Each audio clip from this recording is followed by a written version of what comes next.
પહેલીવાર ત્રણેય સેનાની મહિલા અધિકારીઓ 55 દિવસના સમુદ્રી મિશન પર રવાના થઈ છે અને આવનારા 55 દિવસમાં આ 11 મહિલા અધિકારીઓ સમુદ્રમાં જ રહેશે।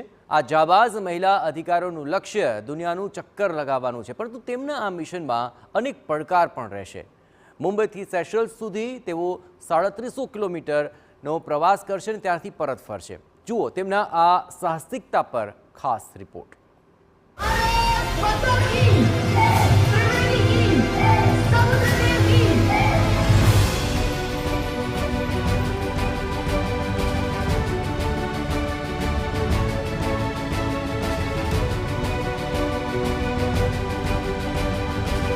लहरों से डरकर नौका पार नहीं होती, कोशिश करने वालों की कभी हार नहीं होती। આ કવિતાની પંક્તિઓ ભારતીય સેનાની બહાદુર અને જાબાઝ મહિલા અધિકારીઓની હિંમત, બહાદુરી અને જુસ્સાને ચરિતાર્થ કરી રહી છે। આર્મી, નેવી અને એરફોર્સની મહિલા અધિકારીઓને જ્યારે મુંબઈના ભારતીય નૌકાદળના વોટરમેનશિપ તાલીમ કેન્દ્રમાંથી અરબી સમુદ્રમાં મોકલવામાં આવી ત્યારે સમગ્ર વાતાવરણ ભારત માતા કી જયના નારાથી ગુંજી ઉઠ્યું। भारतीय सेना के इतिहास में इंडियन एयरफोर्स, नेवी और इंडियन आर्मी की महिला अधिकारी पहली बार मुंबई से सेशल्स की तरफ अपना रास्ता समुद्र में नापेंगी। ये रास्ता बहुत ज्यादा कठिन होगा। આ મિશનનું નામ છે ત્રિશક્તિ નારી નાવિક અભિયાન। નાવથી આ યાત્રા મુંબઈથી સેશલ્સ સુધી રહેશે। મુંબઈથી સેશલ્સ સુધી સમુદ્રી માર્ગ પર તેની દૂરી 3700 કિલોમીટર છે, એટલે કે મુંબઈ પરત આવવા પર મહિલા અધિકારી 7400 કિલોમીટરની મુસાફરી કરશે। પ્રથમ વખત ત્રણેય સેનાની મહિલા અધિકારીઓને સમુદ્રના મિશન પર રવાના કરવામાં આવી રહી છે, જેમાં 6 જમીનની સેનાના અધિકારી, 1 નેવી અને 4 એરફોર્સના અધિકારી છે। 30 મે સુધી તમામ મહિલા અધિકારીઓ મુંબઈ પરત ફરશે। આ સાહસપૂર્ણ યાત્રા IASV ત્રિવેણી પર કરવામાં આવી રહી છે। હવે આ મહિલા અધિકારીઓના તમને પરિચય પણ કરાવી દઈએ। मैं मेजर तान्या बैनर्जी हूँ।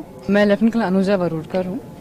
मैं कोर ऑफ इंजीनियर्स को बिलोंग करती हूँ। मेरा नाम स्क्वाड्रन लीडर विभा सिंह है। मैं एयरफोर्स में एक लॉजिस्टिक्स ऑफिसर हूँ। मैं कैप्टन ओमिता दलवी हूँ और मैं कोर ऑफ सिग्नल्स से हूँ। जय हिंद, मैं स्क्वाड्रन लीडर श्रद्धा राजू हूँ। I am from Hyderabad.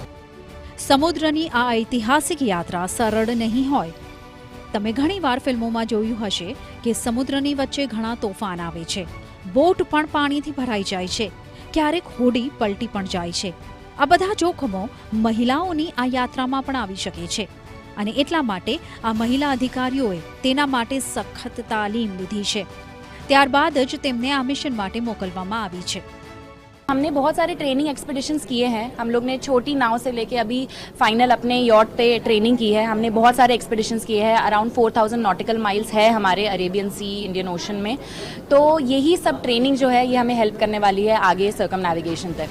આ મહિલા અધિકારીઓને મોકલતા પહેલા તેમના પરિવારના સભ્યો પણ તેમને મુંબઈમાં વિદાય આપવા આવ્યા હતા અને કેટલાક માતા પિતા ભાવુક પણ થઈ ગયા હતા। ओमिता तो हमारे लिए बहुत प्राउड है। आप क्यों रो रही हैं? आपकी आंखें क्यों भरा रही हैं बार बार? आप मत रोइए। नहीं, मैं बोल नहीं सकती है।